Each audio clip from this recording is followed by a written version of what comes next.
Man Overboard, MOB, Emergency Procedure, Complete Training. Welcome to Speak English. Today, we will learn about one of the most serious emergencies that can happen on board a vessel, the Man Overboard, or MOB, emergency.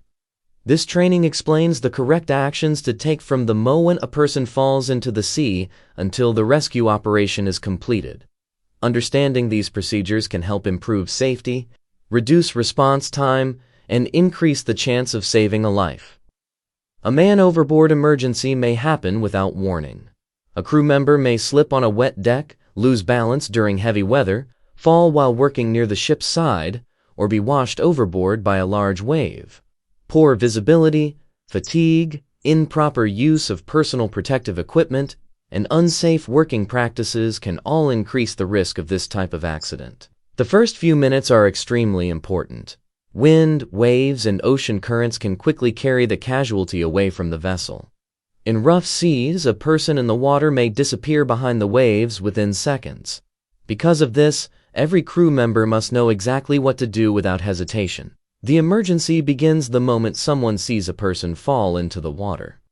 The witness must immediately shout, "Man overboard!" Then clearly state the side of the vessel by announcing either "Man overboard, port side," or "Man overboard, starboard side."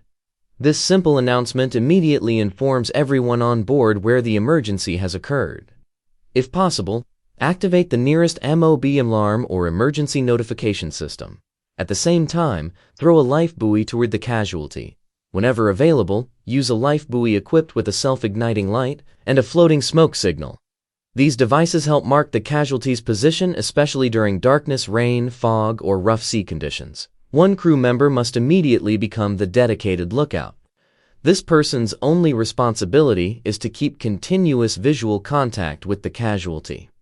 The lookout should point directly toward the person at all times and continue pointing until relieved by another crew member.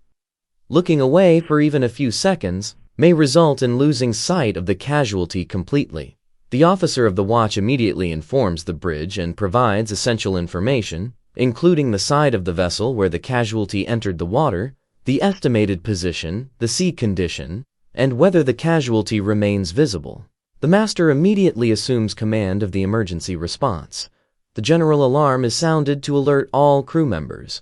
The bridge team activates the MOB button on the GPS or ECDIS, recording the vessel's exact position at the time of the accident.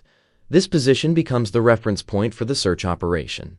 Depending on the ship's speed, weather conditions, visibility, and traffic situation, the master orders the most appropriate recovery maneuver.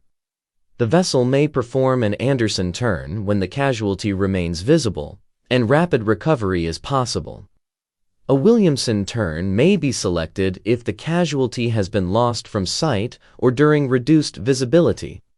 In some situations, another maneuver may be more suitable based on the ship's characteristics and operational conditions. During the maneuver, engine room personnel remain ready to respond to engine commands, while deck crew prepare rescue equipment, scrambling nets, rescue lines, recovery slings, stretchers, and first aid equipment.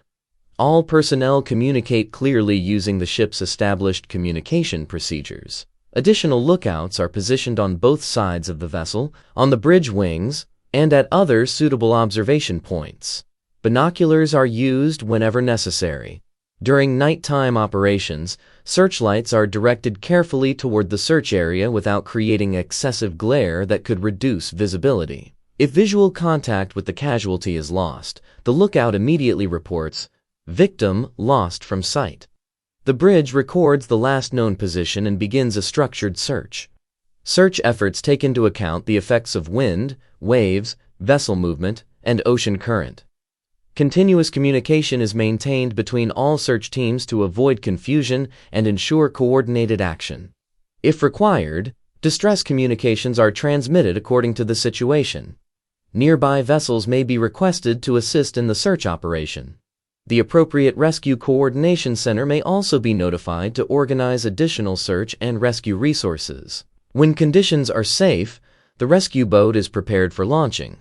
Before launching, the rescue team checks communication equipment, fuel, engine condition, rescue lines, first aid equipment, and all required personal protective equipment. Every member of the rescue team must wear a life jacket and helmet and follow the launch procedure carefully. The rescue boat approaches the casualty slowly from a safe direction, taking into account wind and sea conditions. The casualty is recovered using approved lifting and recovery techniques while ensuring the safety of both the casualty and the rescue team. Once safely back on board, the casualty receives immediate medical attention. The crew checks responsiveness, airway, breathing, circulation, body temperature, and visible injuries.